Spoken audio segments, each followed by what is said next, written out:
कभी सोचा है कि कुछ लोग हमेशा बाकियों से 2 कदम आगे कैसे रहते हैं? असल में जो चीज़ एक कामयाब और एक स्ट्रगल करने वाले इंसान में फ़र्क पैदा करती है, वो सिर्फ इंटेलिजेंस या टैलेंट नहीं है।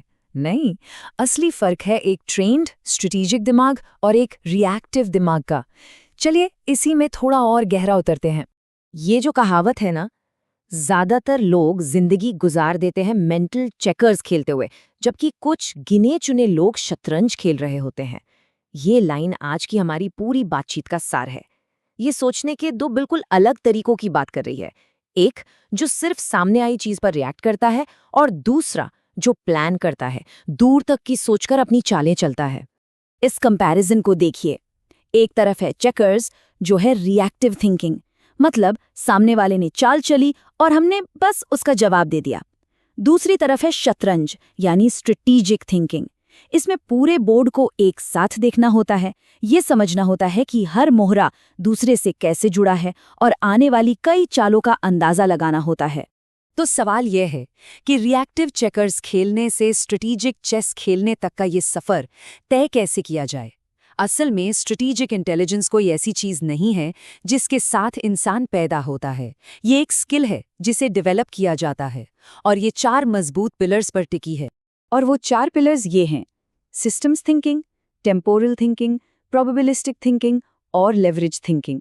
ये चारों मिलकर ही स्ट्रेटेजिक सोच की नींव बनाते हैं। हर एक दुनिया को देखने और मुश्किलों को सुलझाने का एक बिल्कुल नया नजरिया देता है। हम शुरू करेंगे सिस्टम्स थिंकिंग से और फिर एक एक करके आगे बढ़ेंगे। देखिए, एक स्ट्रेटेजिक थिंकर चीज़ों को अलग अलग नहीं देखता। वो देखता है कि सब कुछ एक दूसरे से कैसे जुड़ा है। मान लीजिए किसी कंपनी की सेल्स गिर रही है। एक रिएक्टिव थिंकर शायद सीधा सेल्स टीम पे उंगली उठाएगा, लेकिन एक सिस्टम्स थिंकर एक कदम पीछे हटेगा। वो देखेगा कि अरे, ये तो बाजार के बदलते हालात, कर्मचारियों के गिरे हुए मोरल और सप्लाई चेन में दिक्कतों का मिला जुला असर है। वो डॉट्स कनेक्ट करता है। इसके बाद आता है टेम्पोरल थिंकिंग। इसका सीधा मतलब है कि कोई भी फैसला समय के साथ क्या असर दिखाएगा, ये सोचना। सबसे बढ़िया उदाहरण है वॉरेन बफेट। वो 3 महीने के मुनाफे के लिए नहीं सोचते, वो दशकों का सोचते हैं, और यही सोच उन्हें दूसरों से बहुत आगे रखती है। स्ट्रेटेजिक थिंकिंग का मतलब ही है कि आज के फायदे से आगे की सोची जाए। एक बात समझनी होगी, जिंदगी में कुछ भी 100% पक्का नहीं होता, और स्ट्रेटेजिक थिंकर्स ये बात अच्छी तरह समझते हैं। जब जेफ बेजोस ने अमेज़न शुरू किया, तो उन्होंने ये नहीं पूछा क्या ये चलेगा। ये तो एक हाँ या ना वाला सवाल हो गया। नहीं, उन्होंने संभावनाओं के बारे में सोचा। उन्होंने हिसाब लगाया कि ई-कॉमर्स के बढ़ने की संभावना बहुत ज्यादा है। मतलब ये अनिश्चितता में बेहतर दाव लगाने के बारे में है, न कि किसी गारंटी की मांग करने के बारे में।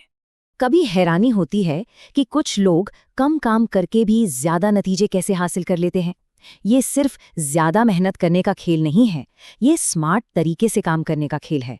वो लेवरेज ढूंढते हैं, मतलब वो उन कुछ गिनी चुनी एक्टिविटीज को पहचानते हैं जो सबसे बड़ा असर डालेंगी, और फिर अपना पूरा ध्यान उन्हीं पर लगा देते हैं। लेकिन अगर ये सब इतना सीधा है, तो फिर हर कोई स्ट्रैटेजिक तरीके से क्यों नहीं सोचता? इसकी सबसे बड़ी वजह है हमारे दिमाग की बनावट। हमारा दिमाग ना एनर्जी बचाने के लिए बना है, और इसके लिए वो मेंटल शॉर्टकट्स का इस्तेमाल करता है, जो हमें ऑटो पायलट मोड में फंसा देते हैं। और ये मेंटल शॉर्टकट्स बहुत नुकसान पहुंचा सकते हैं। हम क्या करते हैं? हम नई नई मुश्किलों पर वही पुराने सॉल्यूशन चिपकाते रहते हैं, भले वो फिट हो या ना हो।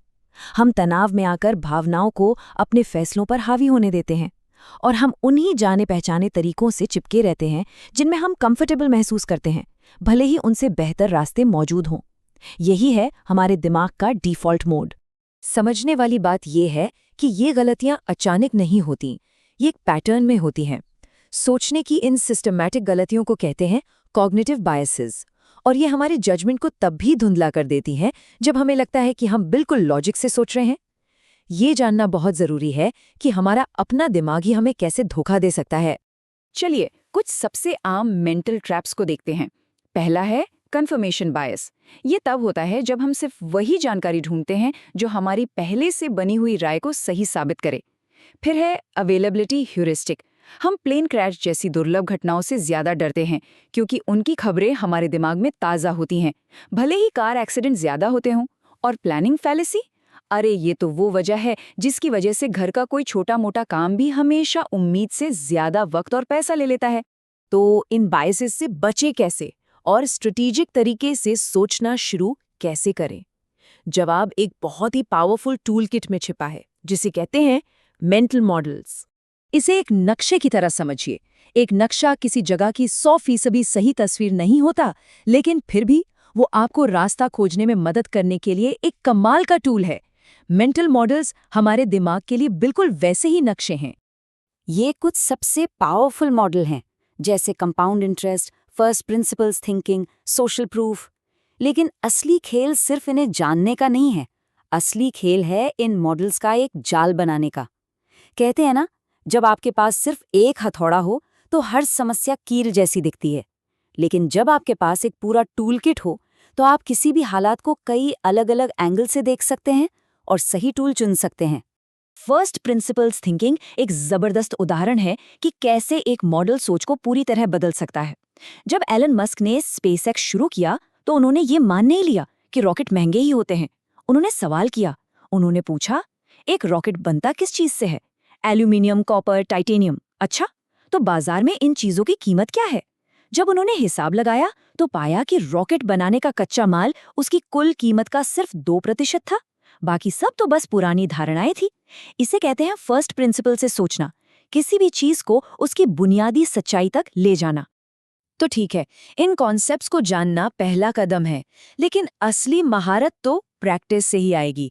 तो चलिए अब बात करते हैं कि इस ज्ञान को एक असल स्किल में कैसे बदला जाए। मास्टरी के लिए 3 चीजें चाहिए। पहली, मेटाकॉग्निटिव अवेयरनेस, यानी अपनी सोच के बारे में सोचना, ये नोटिस करना कि आप कब ऑटो पायलट पर चल रहे हैं। दूसरी, कॉग्निटिव फ्लेक्सिबिलिटी, मतलब जरूरत के हिसाब से अलग अलग मेंटल मॉडल्स के बीच स्विच कर पाना। और आखिर में इंटेलेक्चुअल ह्यूमिलिटी, ये मानना कि आपका पहला इंप्रेशन शायद गलत हो सकता है, मतलब खुले दिमाग का होना और सीखने के लिए हमेशा तैयार रहना। तो बात यह है कि अब दिमाग के पास टूल्स तो हैं। रिएक्टिव तरीके से जीना और स्ट्रैटेजिक तरीके से सोचना, ये एक चॉइस है। एक ऐसी चॉइस जिसे रोज प्रैक्टिस करना पड़ता है। अब सवाल सिर्फ एक है, क्या आप चेकर्स ही खेलते रहेंगे या अब शतरंज का खेल शुरू करेंगे?